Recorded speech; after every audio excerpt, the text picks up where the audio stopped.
Figure it out yourself. That's what my wife Stephanie yelled as she gunned the engine and left me standing in a gas station parking lot in Billings, Montana, 200 miles from home in Denver. Her sisters Jessica and Vanessa laughing in the back seat like it was the funniest thing they'd ever seen. My name's John. I'm 34, work construction for North Peak Engineering, and I've been married to Stephanie for 8 years. We'd driven up here for her cousin's wedding, supposed to be a weekend getaway, just the four of us in her sedan, splitting gas money and hotel rooms. The whole ride up, something felt wrong. Stephanie kept exchanging looks with her sisters in the rearview mirror, little whispered conversations when they thought I wasn't listening. When I asked what was going on, she'd flash that smile and say, "Nothing, babe, just sister stuff." I should have trusted my gut. We'd stopped for gas an hour outside Billings. I went inside to grab coffee and use the restroom. When I came out, they were already in the car, engine running. Stephanie rolled down the window with this weird grin. "Get in the car, Stephanie," I said, walking toward the passenger door. "Actually," she said, "we've been talking, and we think you need to learn some independence." "What are you talking about?" Jessica leaned forward from the back seat. "You're always so clingy, John, following Stephanie around like a lost puppy. We thought this would be good for you." Vanessa chimed in. "A little adventure." I stood there, car keys in my hand, except they weren't car keys, they were house keys. My truck was back home in Denver, parked in our driveway. "This isn't funny," I said. "Whatever joke this is, cut it out." Stephanie's smile got wider. "It's not a joke, John. It's a prank. You're always so serious, John. Learn to laugh a little." "Figure it out yourself," she yelled and hit the gas. I watched their taillights disappear down Highway 2, standing there with my wallet, my phone, and a growing realization that my wife and her sisters had just abandoned me in the middle of nowhere. The October wind cut through my jacket and I could smell snow coming. I called Stephanie's phone, straight to voicemail. I called Jessica's number. Same thing. Vanessa had blocked my number months ago after some argument I couldn't even remember. That's when I knew this wasn't some stupid prank that would end in an hour. This was something else entirely. Something that showed me exactly what my wife and her sisters thought of me. I walked back into the gas station and asked the clerk how much a bus ticket to Denver cost. "No buses run through here," he said. "Greyhound stops in Billings, though, about 40 miles east." I'd met Stephanie 9 years earlier at a job site. She was doing environmental consulting for a commercial project my crew was working on. Smart, funny, with this way of making me feel like I was the only person in the room when she talked to me. Her sisters were different. Jessica was 2 years older, worked in marketing for some tech company, always had opinions about everything. Vanessa was the baby, 28, still figuring out what she wanted to do with her life, but never short on attitude. From the beginning, they treated me like I was taking their sister away from them. Family dinners where they'd make inside jokes I couldn't follow. Vacations where they'd book activities without asking if I wanted to join. Small things that added up over time.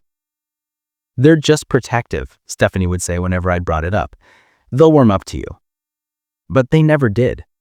If anything, they got worse after we got married. Jessica started making comments about how I held Stephanie back from traveling more, from taking risks. Vanessa would roll her eyes whenever I offered to help with anything, like changing a tire or fixing something around their apartments. "Not everything needs a man to solve it," she'd say. I started noticing other things too. How Stephanie would text constantly when we were together, always with her sisters. How she'd change plans at the last minute because Jessica or Vanessa had some crisis that needed immediate attention. Last year, Stephanie forgot our anniversary because she was helping Vanessa move apartments. The year before that, she missed my birthday dinner because Jessica was having problems with her boyfriend. "Family comes first," she'd always say. And I got that. I respected it. But I was supposed to be family too. The warning signs were there during the drive to Montana. How they'd insisted I didn't need to bring my truck because we all ride together. how Stephanie had booked the hotel room under her name only, how Jessica kept making jokes about how I never did anything spontaneous. "Remember when you used to be fun?" Vanessa had asked from the back seat, "before you got all domestic and boring." I had laughed it off, but it stung. I worked 60-hour weeks to keep us comfortable. I fixed things around the house, planned vacations, remembered important dates. I thought that was what being a good husband meant. Standing in that gas station parking lot, watching the sunset over the Montana hills, I realized I'd been wrong. Not about being a good husband, but about who I was married to. The clerk inside let me use the station's landline to call a taxi company in Billings.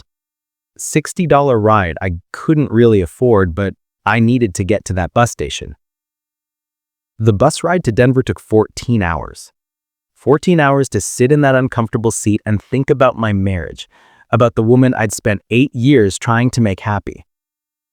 I kept checking my phone, expecting an apology text, maybe a panicked call when they realized they'd gone too far. But nothing came. Around midnight, somewhere outside Casper, Wyoming, it hit me. This wasn't about teaching me independence or helping me loosen up. This was about humiliation, about showing me exactly where I stood in their little sisterhood. I thought about all the times I'd given in when they wanted to change our plans, all the times I'd bitten my tongue when they made jokes at my expense, all the times I apologized for things that weren't my fault, just to keep the peace. The worst part wasn't being abandoned. The worst part was realizing this was probably something they'd planned for weeks, maybe months, sitting around Jessica's apartment, cooking up this scheme, laughing about how clueless I was. By the time the bus pulled into Denver at 8 a.m., I'd made my decision. I took a cab home expecting to find Stephanie's car in the driveway, but it wasn't there. The house was empty, exactly like we'd left it Friday morning. I sat at the kitchen table and called in sick to work. Then I did something I'd never done before. I started going through Stephanie's things. Not because I was jealous or suspicious, but because I needed to understand who I'd been married to.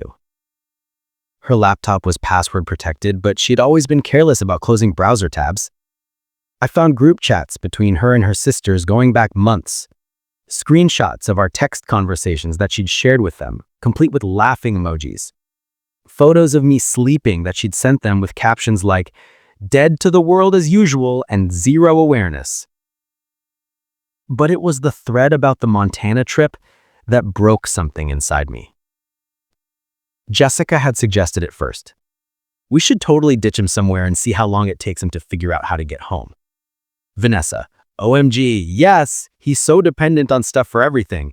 Stephanie, you guys are terrible, but also it would be hilarious. They'd planned every detail.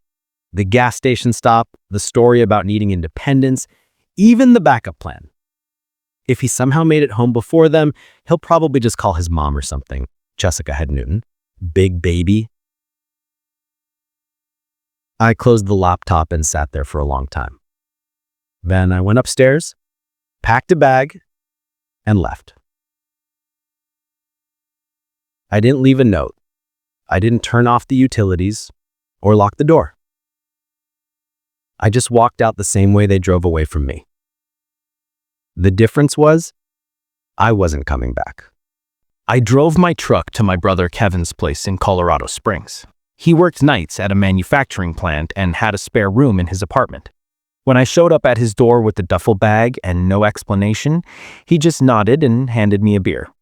"How long you stand?" he asked. "Don't know yet." Kevin had never liked Stephanie. He'd never said it outright, but I could tell the way he'd get quiet when she was around, how he'd always have some excuse to leave early when we had family gatherings. I told him what happened, all of it, the prank, the group chats, the months of planning behind my back. "Jesus, John," he said when I finished, "you're better off without her." Monday morning, I called my supervisor at North Peak and requested a transfer to a project in Colorado Springs. We'd been short-handed on a hospital renovation, and they needed experienced guys. My boss didn't ask questions, just said I could start Wednesday. Tuesday afternoon, my phone started ringing. Stephanie was back. I let it go to voicemail. Then listened to the message. "John, where are you? I come home and you're just gone. That's not like you. Call me back. We need to talk about this." No apology, no acknowledgement of what she'd done. Just confusion that I'd had the nerve to disappear on her. I blocked her number. An hour later, Jessica called. I blocked her too. Then Vanessa, blocked. But they were clever. They started calling from other numbers. Stephanie's work phone, numbers I didn't recognize. Always the same message. I was overreacting. It was just a joke. I needed to come home so we could work this out. Thursday, Kevin came home from his shift with a weird look on his face. "Your wife's here," he said. "She's sitting in her car outside." I looked out the window. There was Stephanie's sedan, parked across the street. She saw me in the window and got out, walking toward the apartment building. I met her in the lobby before she could knock on Kevin's door. "John, thank God," she said, reaching for me. "I've been so worried." I stepped back. "What do you want, Stephanie?" "I want you to come home. I want us to talk about this like adults." "Talk about what? How you abandoned me 200 meters from home? How you and your sisters planned it for months?" Her face changed. The concerned wife act dropped for just a second, and I saw something else underneath. Irritation. Like I was being unreasonable. "It was a prank, John. You're acting like we committed a crime. You left me stranded. You laughed about it. You planned it for months." "Because you needed it," she said. And there it was. The real reason. "You're so dependent, so clingy. We thought if you had to figure something out on your own for once, maybe you'd grow up a little." The lobby was quiet, except for the fluorescent lights humming overhead. I looked at this woman I'd been married to for 8 years and realized I didn't know her at all. "I'm not coming home," I said. "Don't be ridiculous. You can't just disappear because your feelings got hurt." "Watch me." I turned and walked back to the elevator. She followed, talking faster now, making promises, threats, explanations that didn't make sense, but I stopped listening. When the elevator doors closed, she was still talking. Friday morning, I got a text from a number I didn't recognize. "This is Jessica. Stephanie's really upset. You need to fix this." I showed it to Kevin over coffee. "Change your number," he said. So I did. 3 weeks later, I was settling into my new routine. Work at the hospital site during the day, helping Kevin with his truck on weekends, learning what it felt like to make decisions without checking with someone first. I'd found a small apartment on the south side of Colorado Springs. Nothing fancy, but it was mine. No shared decisions about furniture or paint colors. No compromise on which shows to watch or what to have for dinner. For the first time in years, I felt like myself again. That's when my mother called. "John, honey, Stephanie came by the house." I'd been avoiding my parents' calls, not ready to explain the separation yet, but apparently Stephanie had no such hesitation. "What did she tell you?" I asked. "She said you're having some kind of breakdown, that you disappeared after a family trip and won't answer her calls."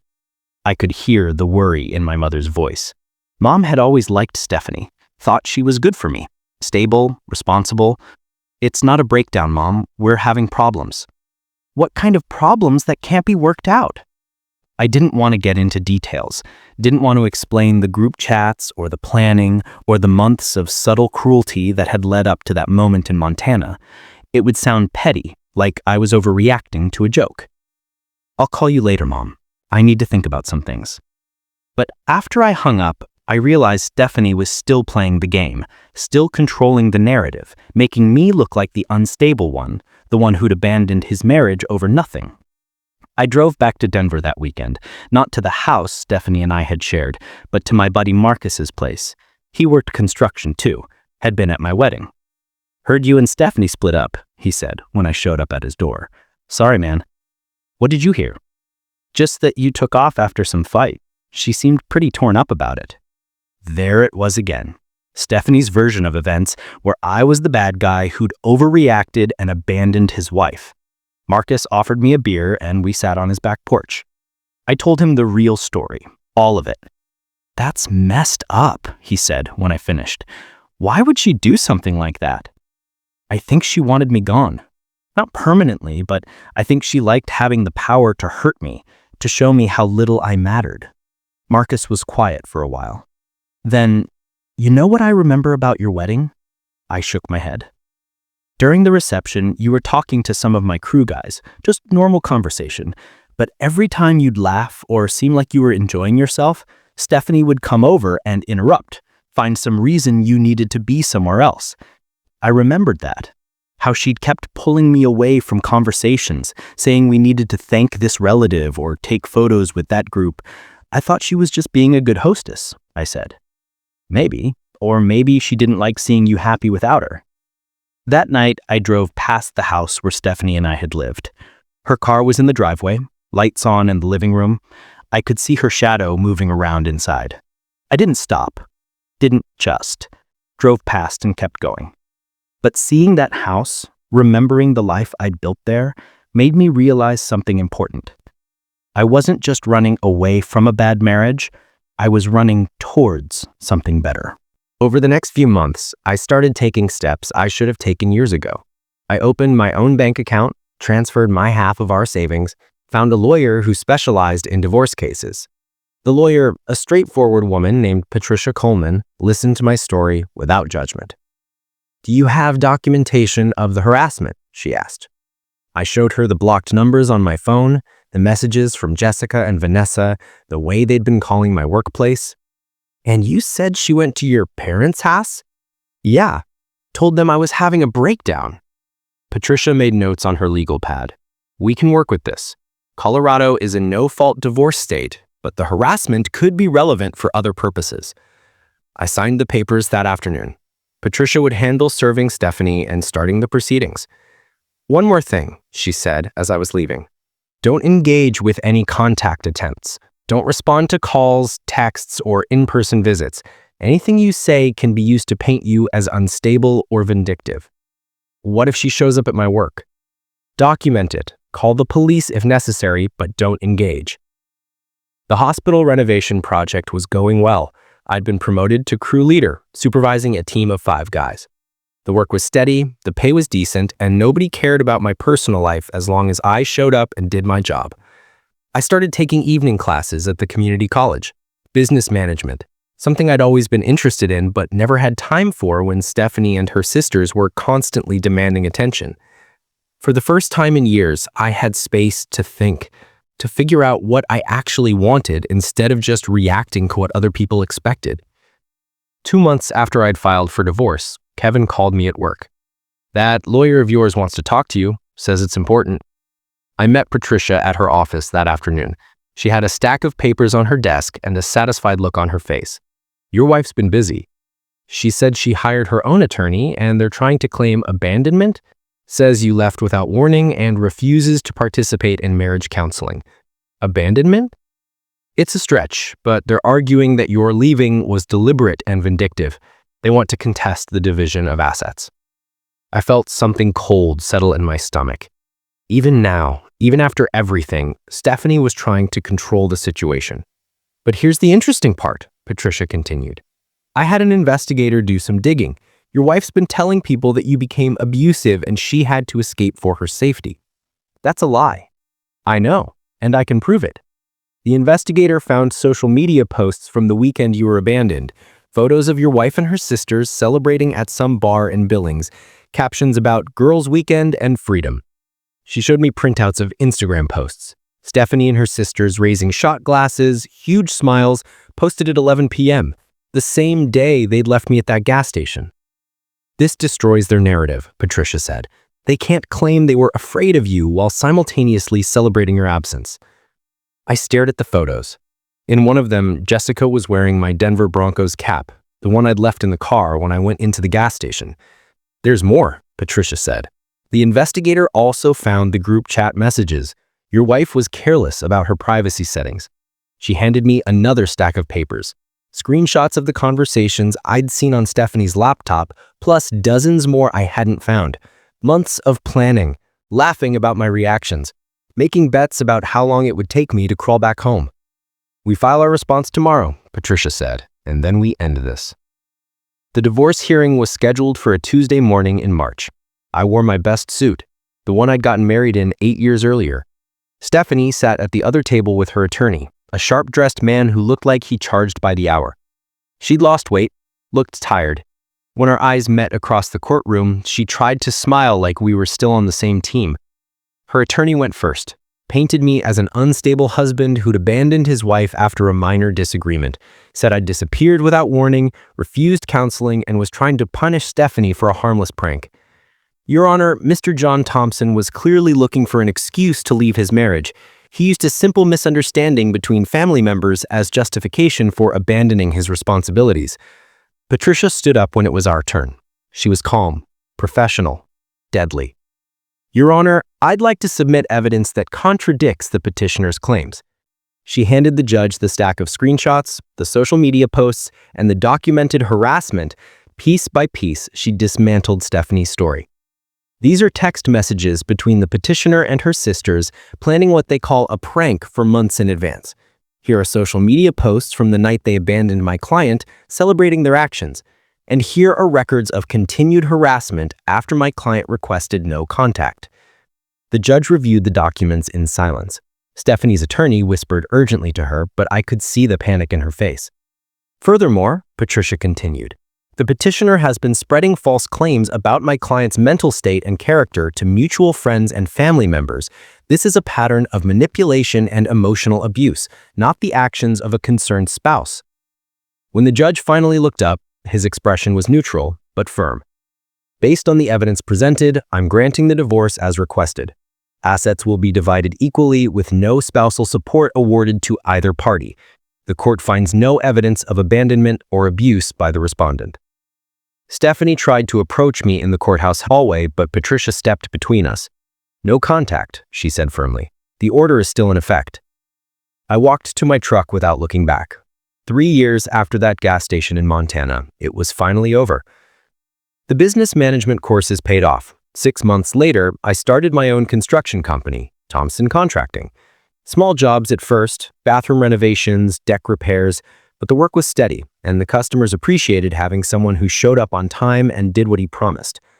I bought a small house on the west side of Colorado Springs. Nothing fancy, but it had a garage for my tools and a yard where I could think. No shared decisions, no committee meetings about paint colors. About a year after the divorce was final, I ran into Marcus at the hardware store. You hear about Stephanie? He asked. I hadn't thought about her in months. What about her? Divorced again. Married some guy from her work 6 months after your divorce was final. Lasted about a year. I picked up the screws I'd come for and headed toward the checkout. Don't you want to know what happened? Marcus called after me. Not really, and I meant it. Stephanie and her sisters eventually faced the consequences of their actions. Jessica lost her marketing job after her harassment of me created liability issues for her company. Vanessa's attempts to spread false stories about me backfired when mutual friends compared notes and realized she was lying. Stephanie's quick remarriage and subsequent divorce damaged her reputation in our old social circle, leaving her increasingly isolated from the very people she'd tried to impress. Some lessons can only be learned the hard way.